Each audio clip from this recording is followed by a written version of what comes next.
ask anybody in town, who is the lady of digital? I think that everybody would say it is Margrethe Vestager. She has been the champion now for many, many years. The AI Act came during her leadership, and we might not agree on everything, but I have the deepest respect to today welcome Margrethe on stage to discuss the digital critical technologies. Hello.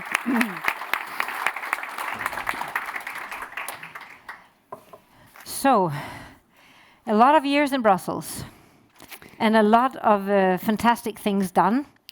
Now, looking at the critical technologies, and you saw that we have a study coming out today, it shows that we are ahead on one technology, which is connectivity, but quite far behind on the rest of the technologies. But of course, it's never time to give up. It's always time to get back on track again. We see that on technologies like AI and semiconductors. It's been really difficult, and it's been a wake-up call, I think, right? We all were in this happy global world of we can get everything from everywhere, and now things are changing. So one of the big findings that we had is that we lack consolidation, meaning that we have a lot of small companies, but typically they are consolidated or leave Europe before they grow big. So we do innovations, but we don't really do consolidations, and we don't scale across Europe. So if you look at the findings of the study, do you find them shocking, or do we need to lead on everything, or what would be like a path for Europe on this? Well, first and foremost, thank you very much for having me. And this is really not to provoke, but I think your findings are quite plain vanilla. This has been, the path for quite some time. To say that we need change, that change has begun. And it's not all about economic security, because economic security concerns certain technologies, but there is plenty of what is just normal market-based global endeavors. And two things in particular, in order to be more successful. The first thing, obviously, is a single market that works in full. That we have, the 24/7 round-the-clock enforcements. First, of course, of what we have, because only when you enforce what you have can you sort of legitimately ask for more. And we need more. And second, and I think that should be a top priority, is to make that capital market work. I've been part of capital market discussions for 10 years. We have the legislation. We've had 2 consecutive action plans that are done and dealt with. But we have member state resistance because we sub-optimize in Europe. And we will not have funding for scale if we do not have one capital market. And I think it's really important to focus.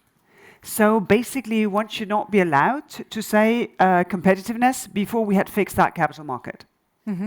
Because it is the core, that and a single market that works. And then, of course, last but not least, that in Europe we need to have many more skilled people. We have sort of the first preview of the state of the digital decade. A lot of things are working, but one of the things where we're hardly moving is on basic skills and top specialists, especially when it comes to have a female take up. So we have set things rolling, but we still need also to scale our actions, actually to make it work. Because we are less than half both in equity, bonds, and venture capital in Europe. So no surprise that businesses cannot scale. Because you cannot scale without the capital that comes on board. You cannot scale without the competence for scaling. So I think there is a number of things to do, but it's just to get the job done. So I think that was a very strong message. We have all the countries here. You have France, you have nearly all the member states present. So a good message to take home. We need enforcement of the capital market, and this is, of course, also one of the things that we are definitely supporting. So you mentioned a few things that are enforcement of the capital market and then the skills. Right now, looking at the strategy that came out on economic security from the Commission, it was very focused like a trade restrictions measures, export controls, investment screenings. But when you mention skills, for example, this is a member state's competence. Is there a way that we can address this in a different way to become more competitive, do more single market, do more skills? Is it also the Commission that can kind of facilitate that, or what are the tools that we can also use? Well, I think for skills, if you look at the recovery and resilience plans in themselves, so give or take 30% is everything digital, 18 billion euros are focusing on basic skills. So the funding is there, the need is there. What we're faced with is a lack of action. For people to have access to learn more, I do hope that the emergence and the acceleration of AI is a call to action, because the risk is not that AI will take your job. The risk is that the next person educated in dealing with AI will take your job. And I think that maybe is a machine that can make people say, okay, maybe I should do something else. Because it's relevant throughout your life. And now when funding is available, it ought to be really a no-brainer if we are serious about wanting to do more. Because it is one of the prime barriers for businesses to scale, that they cannot get the people that they want. And I think that is an important part of it. The second part is that economic security is our strategy built on member state competences, because there's one thing that you can get in Brussels like this, and that's a turf war. So we have resisted that temptation, and instead saying, listen, what we want to provide with our economic security strategy is kind of a European prism. So when member states use their competences for export controls, for instance, that they have a European perspective in doing that. Because then we can remain as open as possible, only as closed as absolutely necessary. So that we can trust the technology that is here, and that Europe can have a heavier footprint in some of these crucial supply chains. Take semiconductors, for instance, where really important projects are being launched right now. I was just in Catania in Sicily for the STM project, because they have a full campus vertically integrated from the granulate that makes the wafers to the package and tested semiconductors. So, things are happening on ground when people take action. So let me dive into two things, the skills and then a little bit the international afterwards. So, okay, we all know, skills, the Commission has done a lot with the funding available, etc. But do you also see, like, now legislation is like, there is nothing on the table anymore, no new things at least. Is there a time now, at the end of this Commission also to, discuss and like plant seeds with the Council on maybe taking common action, like legal action, for example, having a law or changing the law so there needs to be, or the curricula that there needs to be computational thinking or digital skills in secondary schools all over Europe, for example. Do you see that for the Commission that there's a chance also to, be more a facilitator of Council decisions? We have just done that, not in that area, but when we have no competence, what we do is that we ask the Council to give themselves advice. Council, what should I do, Council? Well, then the Commission very generously comes with input. And here it was for sort of economic security consideration in research. Because we finance a lot of research, and we don't want that knowledge that is being created, cutting-edge innovation, to leak out of Europe. You need to have better due diligence in the research sector. For businesses, of course, it's a very specific situation, because you invest in research and innovation in continuation of your business model. For publicly funded research, I think absolutely necessary to know who you're dealing with in order to maintain the openness, which is, I think, is absolutely core of research DNA. So I think more can be done, but what was done with the digital rights and principles was indeed also that you have a right to be educated. And as said, it is, I think, in every recovery and resilience plan that you need to do something about this. So it's not lack of encouragement, it's not lack of putting it on the top of the agenda. And I'm really surprised to see that not many more member states, they simply run with it. Because we have a very intense discussion about competitiveness. It's everywhere. But looking at the economic model of Europe, core of competitiveness is that people can use their talent in full. Yeah. No, I mean, business only agree there. I think for the last 25 years, I've been a part of that discussion, and it apparently is so difficult. I always say we can fly to the moon, but we cannot solve this problem. I can't believe it. But it's thank you for encouraging that, and we see the difference. Like Spain has run ahead; they have jumped from the 17th place to the 6th place in the DESI index, whereas others have just spent it in normal projects and haven't really moved. So, a big thank you for facilitating that, and we are definitely going to push that agenda much harder also in the future. So on the international part, you said we need to maintain the openness. It's no secret that, yeah, you've been a digital champion, but you have also been, a stakeholder that has brought EU and US much closer together with the TTC. A relationship that is, invaluable. And we cannot say how valuable it is for businesses today, especially with further geopolitical tensions. So, how do you see we can continue that? How do you see, the whole digital agenda? Do you? I know that it's projections, but how can we make sure that in critical technologies that we have like really close partnerships with our like-minded stakeholders? Well, I think the first thing is to continue to pass the message this is useful from the business side of the equation, because it's much more difficult to close down something that some of your key sponsors find to be useful. I think that is one of the things that can give the Trade and Technology Council longevity. And I think it's really important. What we have achieved, for instance, in digital, is that we have the same approach when it comes to AI. So focus on the use cases rather than on the technology itself. Having the early warning system of when it comes to the risk of shortages in semiconductors, working with the Americans to prevent a subsidy race so that taxpayers get as much value for money as possible. But also within the G7, to use that close relationship to move the G7. One of the things, the code of conduct for AI, because of course we need to bridge the situation that we have now with the AI Act coming into force, and also, of course, for jurisdictions who are not able to legislate, that they have something that creates sort of a similar set of de facto rules as to how to fare. And last but not least, latest when we talk about economic security, that in the G7 conclusions, they ask us to do sort of qualitative criteria for trustworthiness.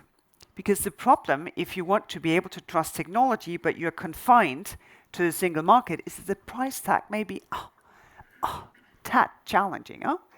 But if you can make, the entire G7 a premium market for technology that lives up to essential criteria of trustworthiness, cybersecurity, no data leakage, we will develop these criteria in the coming months, then you have a premium market with scale. And then, of course, the price tag becomes much smaller. And I think that those are the benefits of really active international efforts. Yeah. So I notice also you've been very active on the G7 Plus, I would say the Hiroshima process.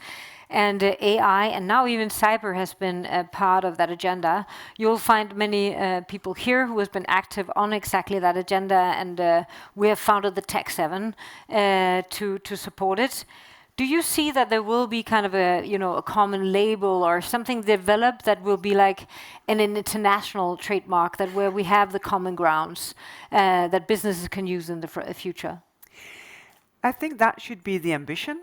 Yeah. But I think it's really important not to let perfect be the enemy of speed, because that is very often what happens. So get it started. Say, okay, this is the starting point. Let's try out with these criteria. Use them for subsidies. Use them for the non-price points in public tenders. Learn from it.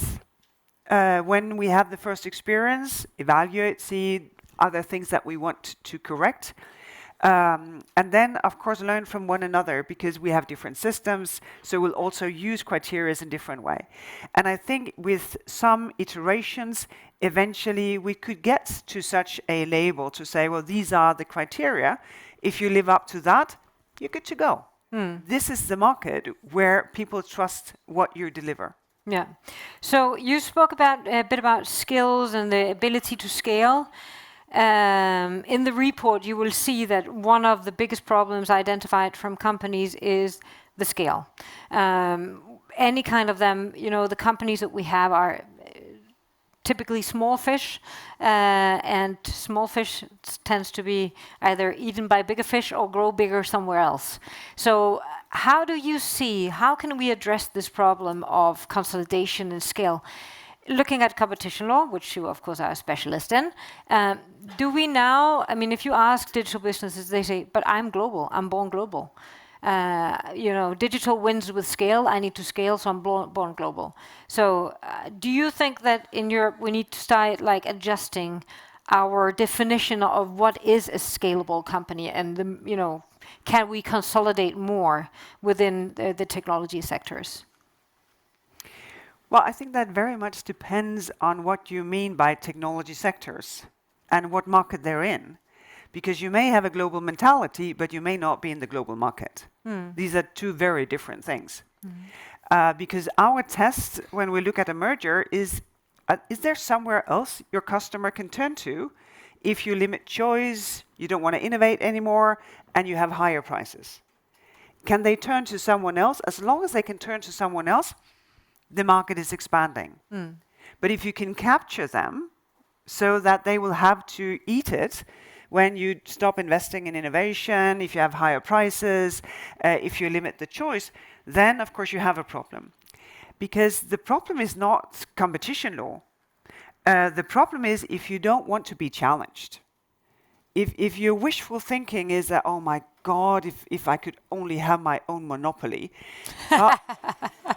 then I think life will be hard for you. Because the thing that we are testing is basically, are you still challenged?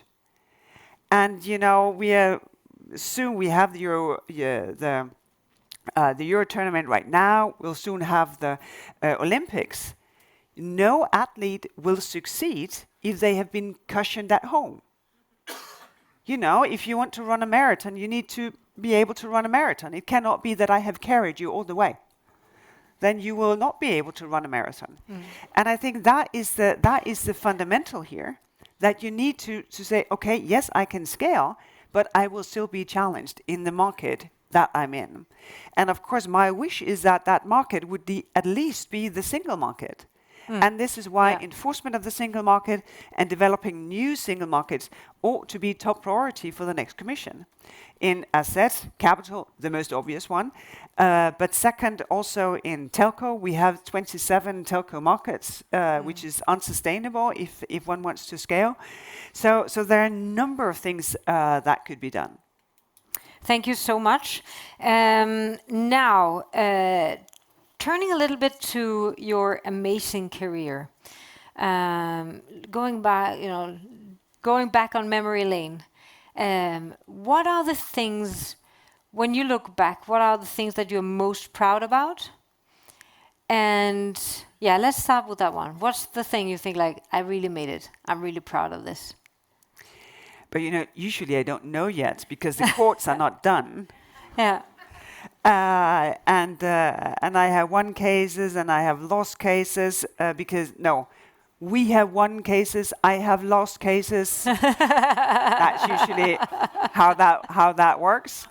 But I think one of the things I'm proud of is that we have changed our approach. When I came in and picked up what became the first Google case with a substantial fine, people were like, "But these are impressive companies. They can do nothing wrong. What are you thinking?" To where we are today, enforcing the Digital Markets Act, where we have put a label on those who need to restrain their market power in order for the market still to stay open. I think that is not only sort of a travel from case to Digital Markets Act, it's also a development in how we view technology. And that just because that you're excellent and you have grown is not a free path to do whatever you want, because then innovation tends to stop. And digitization is not over. Not at all. Okay, cool. Second question on regulation. So I think the businesses they're a little bit full, right? They're like, if we look at our members, they say, I mean, there is nothing left to regulate. I mean, we're done. And we see that we actually see, which is the worrying trend. We see de-investment in Europe at the moment. So more and more of the European companies are divesting in R&D and marketing of their products outside Europe. So do you think how can we solve that? You know, we have a huge burden, and for companies having to report or comply, no matter whether it's right or wrong, no matter whether we are doing right or wrong, it is money. Yeah? So if you need to spend money on that, there is something else you don't spend money on. So how can we make this regulatory, sorry for my expression, hell, of all the reporting and implementations on top of each other? How can we make it much more efficient? Well, it's the Digital Summer Summit. The first port to call is, of course, how to digitalize it. How to use blockchain, how to use reporting tools that have one data pool that other reports can draw from. And the second thing is to be specific. So what exactly is it? The Commission has already tabled 41 proposals to make the administrative burden more easy to bear. So I think being specific is also really, really important, because otherwise it's just complaining. And you know, it's really difficult to say from the side of the Commission, we'll now table a proposal that will enable businesses not to complain anymore. Also, this is Europe, so how would you do that? So I think it's really important to be specific, and then to work with regulators to say, this is how to digitalize it. And then have a price for the prime enforcer. Because the problem is that very often we are politically praised, we get the attention by announcing new stuff. Preferably with another 500 million that has been, you know, scooped up wherever. And then we pass the legislation, and then we're distracted by the new shiny thing. So to, you know, make it part of the culture, part of the appreciation, part of what you see, part of what you prioritize, that legislation is implemented and enforced. Because otherwise, the political logic would still be that we need something new. I think in another area, for instance, I've been working on biotech, and one of the things that I find important is that we're competitive when it comes to the approval procedures in order to get new biotech innovations to markets, because approval times is also something that can be a competitive advantage.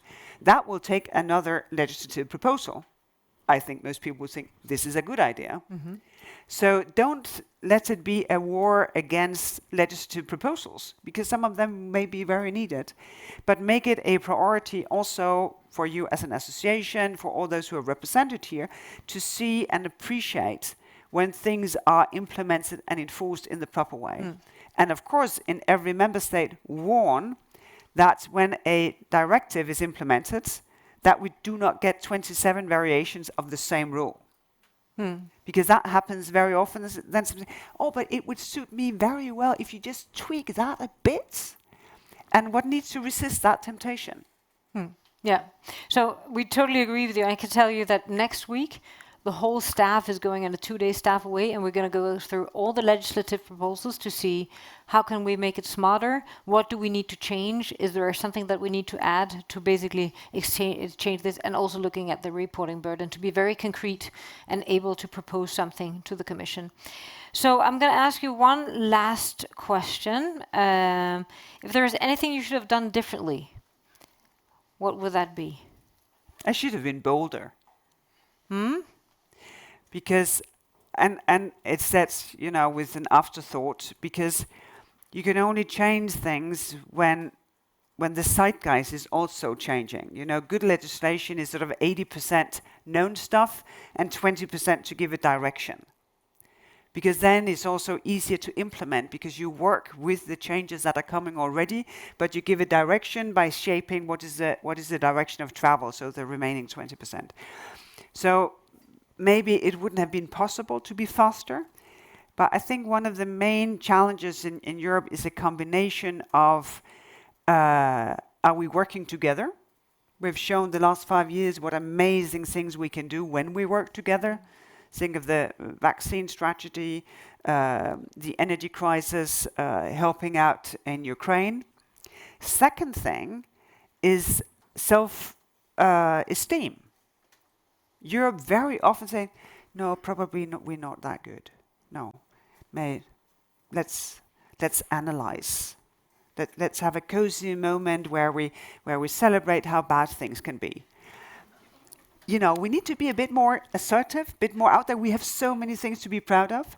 And last but not least, if we complete the willingness to work together, some more self-confidence with speed, then a lot of the things that we are concerned about, we can change. Great. Be bolder. So listen, you may or may not be there in February for the Masters of Digital. Who knows? But I just want to say, sometimes we agree, sometimes we disagree. That's totally okay. That's democracy. But I would worry a lot if we always agreed. Yeah, me too. But that's just how it is, right? Yes. And but one thing we do agree on is that you have been a fantastic leader. You are a fantastic leader. You have been a queen of digital policies and of the transatlantic relations that are extremely important for our businesses and for our security and our future. And you managed to break down that barrier between but we have troubles in steel and Boeing and whatever it was, and you managed to break down that and really get technology as the the things that gathered us instead.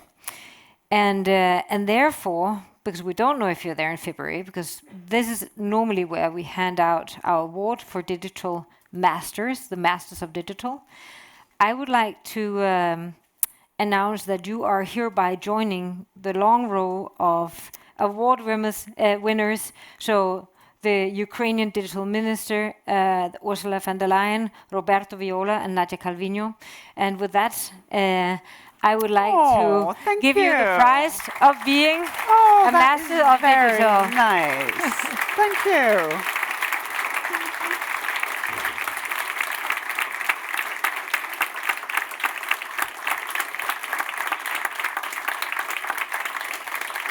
That is very nice. Thank you very much. Tillykke. Tusind tak. Tak. And with that, a big thank you to you for the leadership that you have and will provide, I'm sure, and for attending our summer summit, and for taking Europe's, being bold and take us into the digital era of Europe. It was my pleasure. Thank you very, very much.